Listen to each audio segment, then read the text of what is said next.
Then a Lord, he's a king's counselor, on whose hand the king leaned, answered the man of God and said, Behold, if the Lord would make wonders in heaven, this could not be. And Elisha said unto him, Behold, thou shalt see it with thine eyes, but shalt not eat thereof. Verse number 18. And it came to pass, as the man of God had spoken to the king, saying, 2 measures of barley for a shekel, a measure of fine flour for a shekel, shall be tomorrow, about this time in the gate of Samaria. And that Lord answered the man of God and said, Now behold, if the Lord shall make wonders in heaven, can be. And he said unto him, Behold, thou shalt see it with thine eyes, but shalt not eat. And so it fell out unto him, for the people trod upon him in the gate, and he died.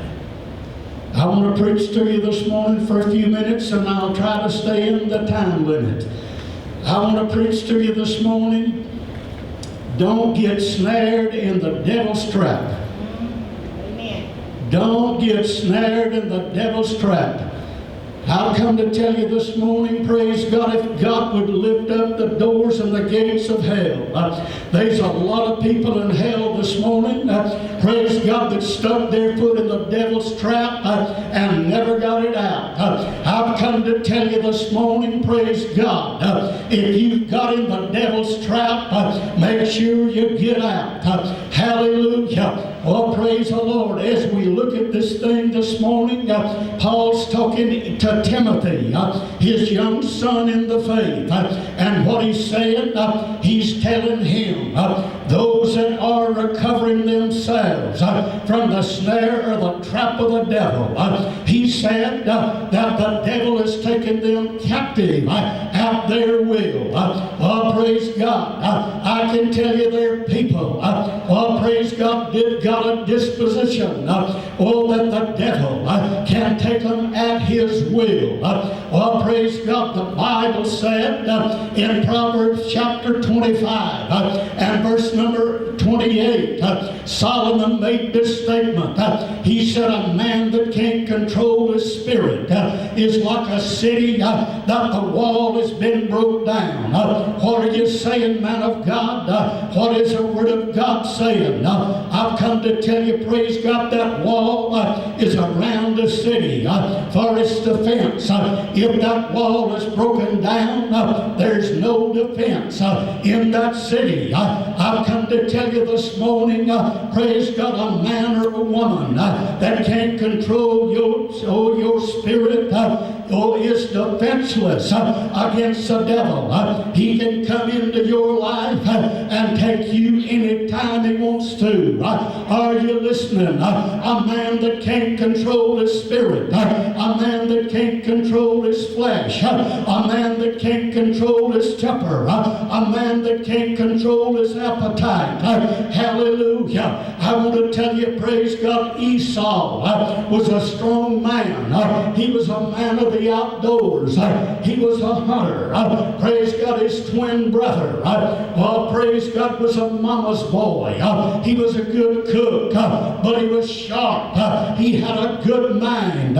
He knew that Esau, praise God, could not control himself. He's off hunting.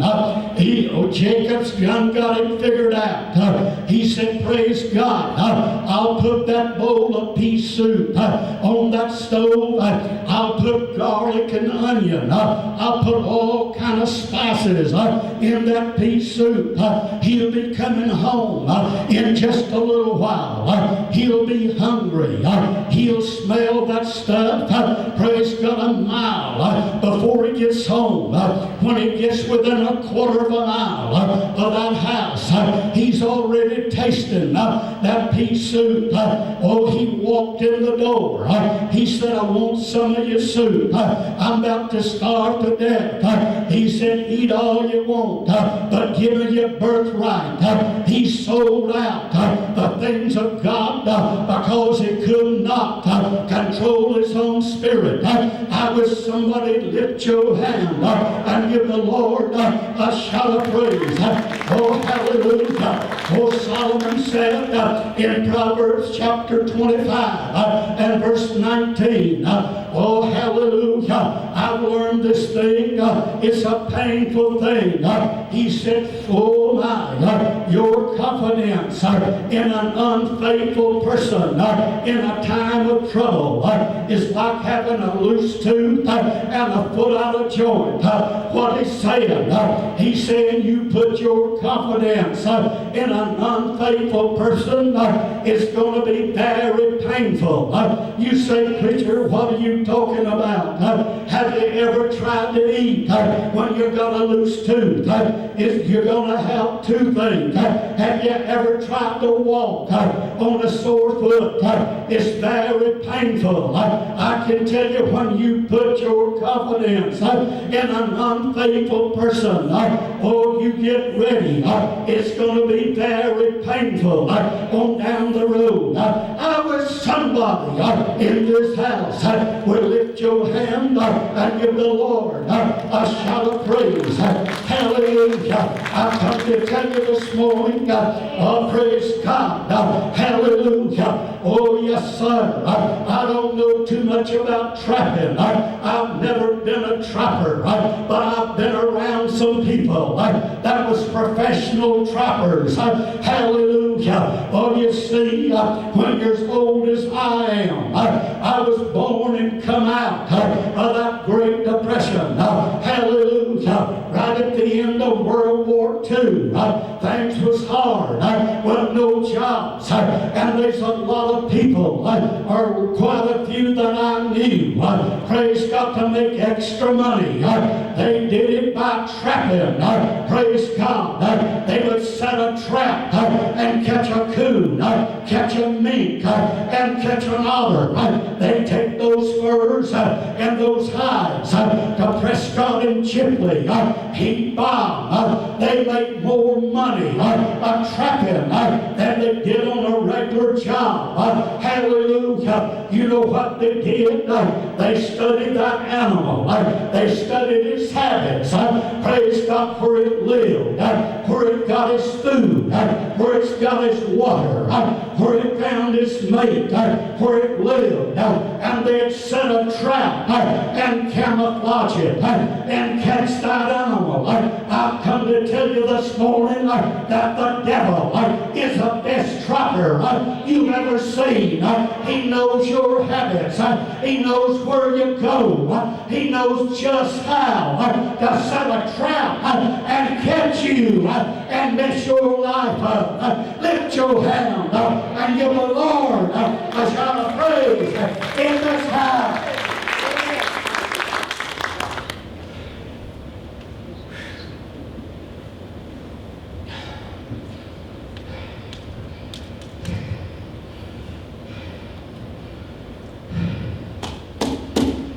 The number one trap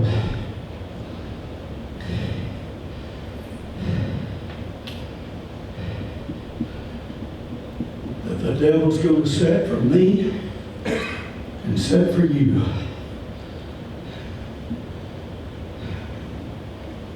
is your mind. I didn't come this morning to preach to you on positive thinking.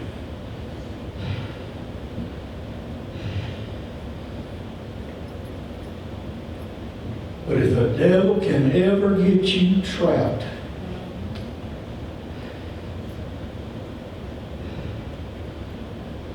into just your natural mind, just good common sense, you better watch out.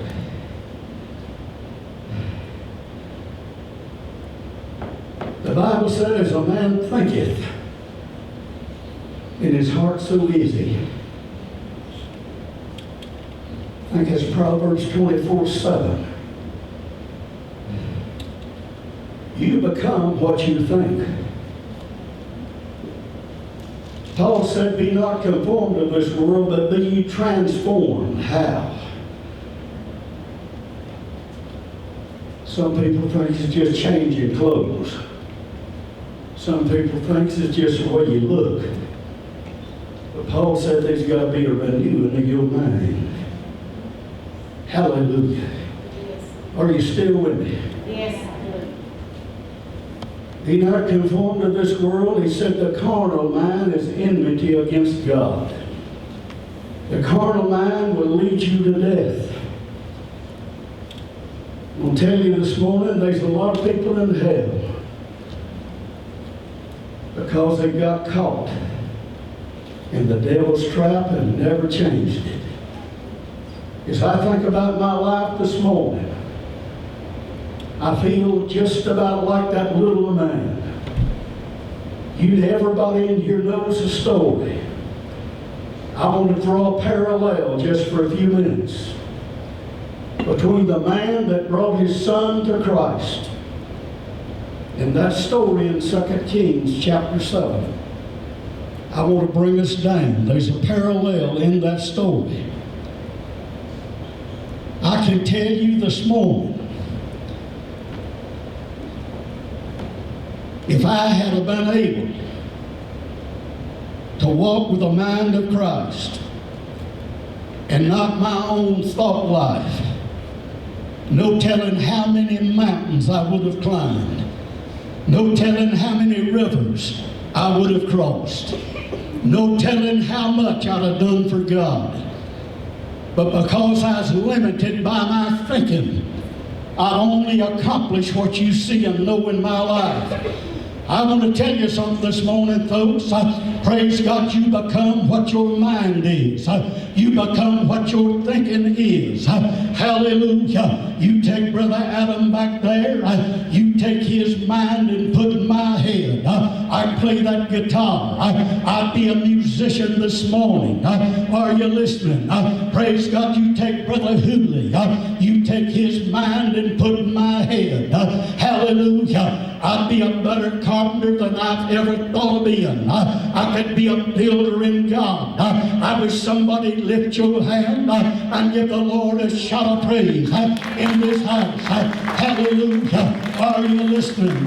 Praise God. You take Sister Leanne. You take her mind and put in my head. I could be a nurse. Hallelujah. My ability is not in my fingers and hands. My ability is in my thought life. Hallelujah. That's the reason Paul said, let this mind be in you that was in Christ Jesus. I can tell you this morning, that little man brought that son to the disciples to be healed. They couldn't heal him. When Jesus come down from the Mount of Transfiguration, praise God, he come to Christ. He said they couldn't do it. If you can do anything, have compassion and help us. Oh, hallelujah. You know what the Lord said?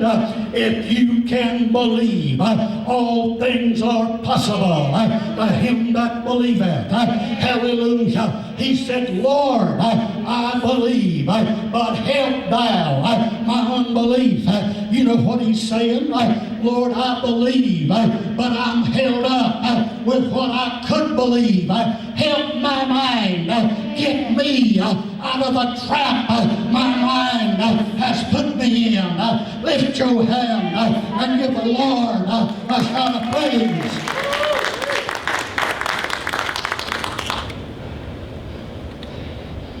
You put Donald Trump's mind in my head, and I'd be a businessman. You put the call of God in my head, and I'm a preacher.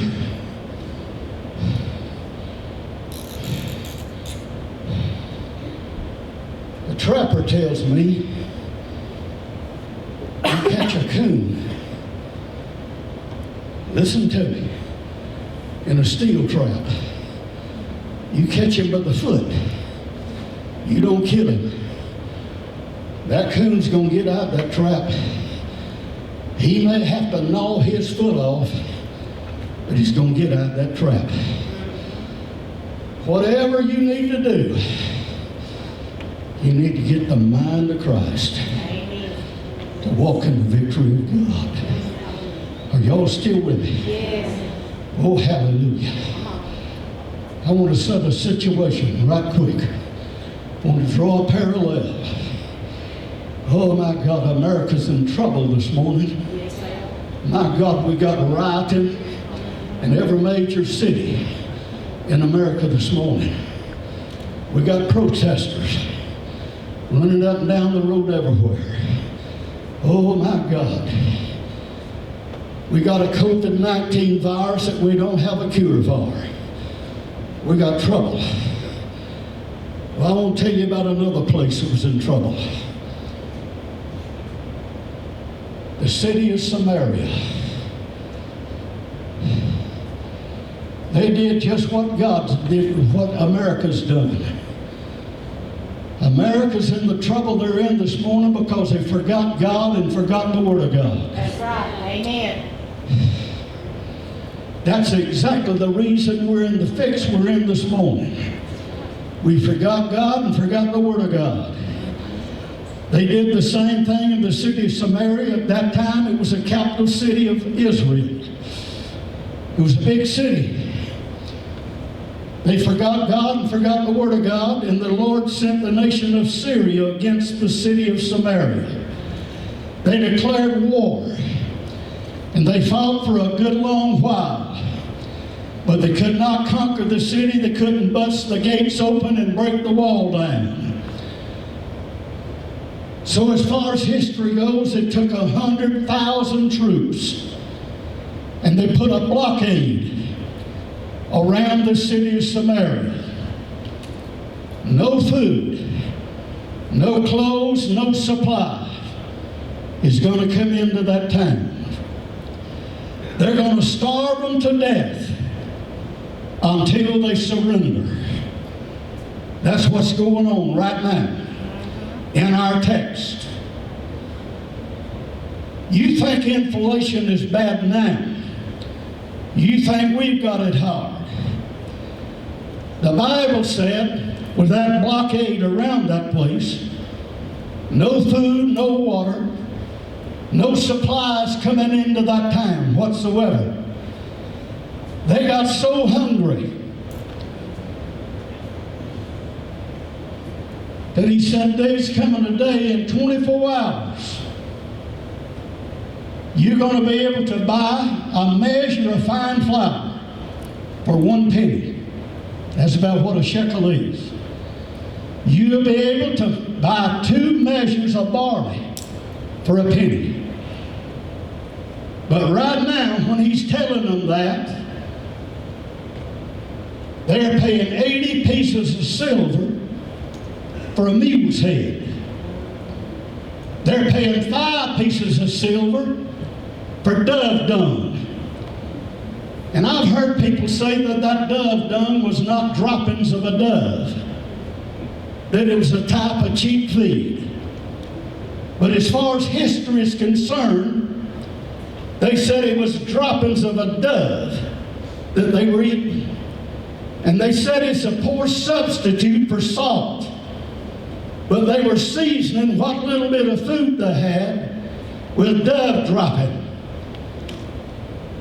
Let me tell you something. You think inflation is bad? They say hamburger meat's going up to $6 a pound. I used to buy a hamburger for $5. Now I'm paying $8. My brother-in-law paid $1.50 for a roll of toilet paper.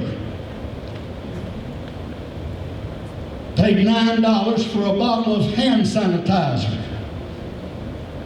But if Brother Ursel and we lived in that time, Brother Ursel, we had paid 80 pieces of silver for a mule's head for supper. That's 8 times more than they paid for Christ. You talk about inflation, brother. Times is tough in the city. Let's go a little bit further. The Bible said the king went out and began to walk on the wall of that city. The reason he's up on that wall, he's walking around making sure there's no hole in that wall. He's making sure there's no way that the enemy can get through that wall. He's looking at dying animals, dying people on the inside of that city. As he walks around that wall, he's wondering in his mind, how much longer can we hold out? How much longer will it be before we're all dead? Before we're all taken captive? As he walks around that wall, a woman begins to holler out and said, "Oh, my king, would you help me? He's in such a distressed state."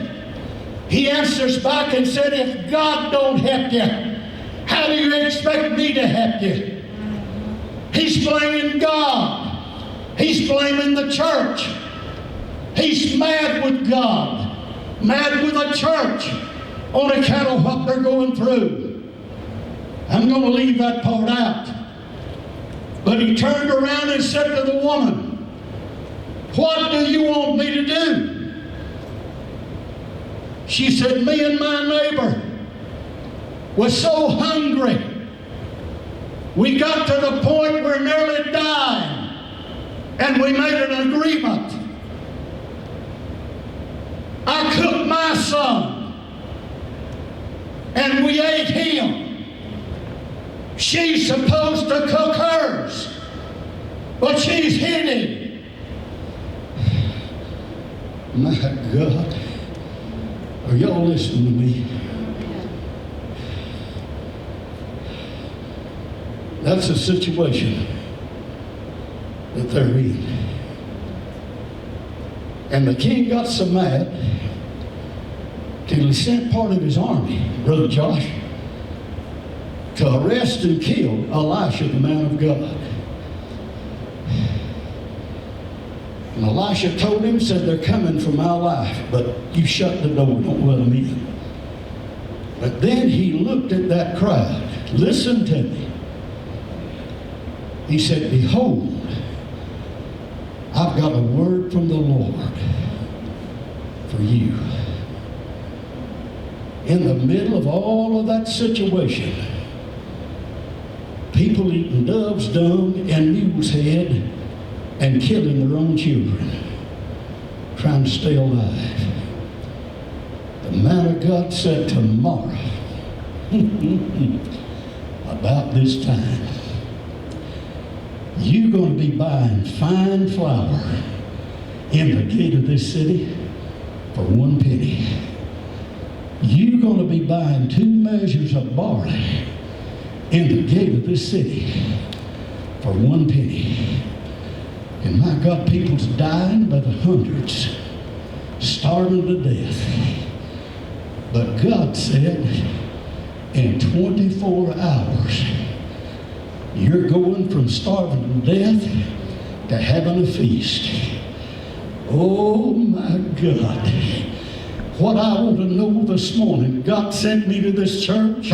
Hallelujah. I believe I've got a word from God. I don't know who you are. I don't know where you come from. But I do know this.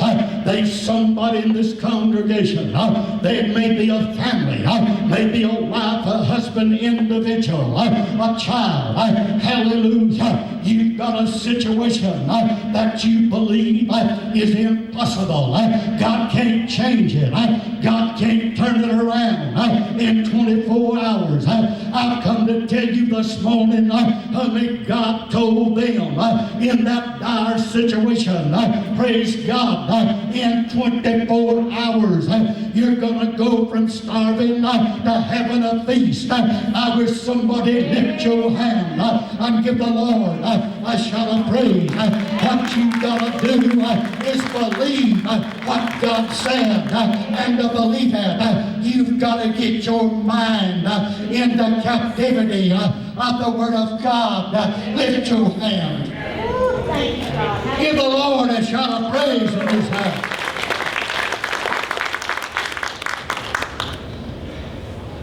Let me tell you something. If your faith is based on good common sense and your natural mind, all you're ever going to get from the Lord is what common sense can believe. All you're going to get from the Lord is what your natural mind can believe God for. Hallelujah. That man that heard the Word of God,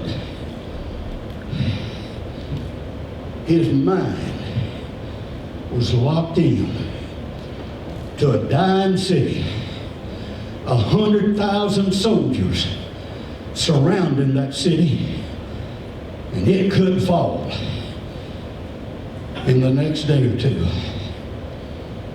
His mind is trapped in the devil's web. I used to look at that parable in 2 Kings chapter 4, where the widow woman, Brother Sean, they come to take her 2 boys because she can't pay her taxes. She's a preacher's son, wife. Most people believe it's Obadiah, and he's dead. The creditor's knocking on the door. Going to take them 2 boys and work them till the debt's paid. And she called the man of God, and he asked her one question. He said, "What have you got in your house that we can use?" She said, "A pot of oil." He said, "Go borrow empty vessels and not a few. Get all of them." As long as she had empty vessels, she was able to pour oil out of that pot. And I got the wild idea one time that Brother Larry, I'd count the seats in the church. Because people sitting on them pews are going to help me pay the bills. That's wrong, brother. It didn't come from the empty vessel. It come from the pot that's got the oil in it. My faith in God is what's going to get the job done. Not how many empty seats or full seats I got in this church. I wish somebody would lift your hand and give the Lord a shout of praise. My thinking, your mind has got to be based on what the Word of God promises. It's got to be based on the ability of God. If my faith is in God, my faith can receive what God can give. Oh, you ought to shout right there. Hallelujah. Oh, praise God. The real kicker to this solution is this. The man of God did not tell them how the meal and how the barley is going to get there. He did not tell them who's going to bring it, how it's coming. He just said tomorrow there's going to be a change. I want to tell you something. All Elisha did was give them God's heart. God don't tell you His plan all the time. God does not give you instruction and direction about everything. He just said in 24 hours, you're going to have food. You're going to be delivered. You're going to be blessed. He didn't say how I'm going to do it. He said, I'm going to do it. And you got to believe it. Yep, amen.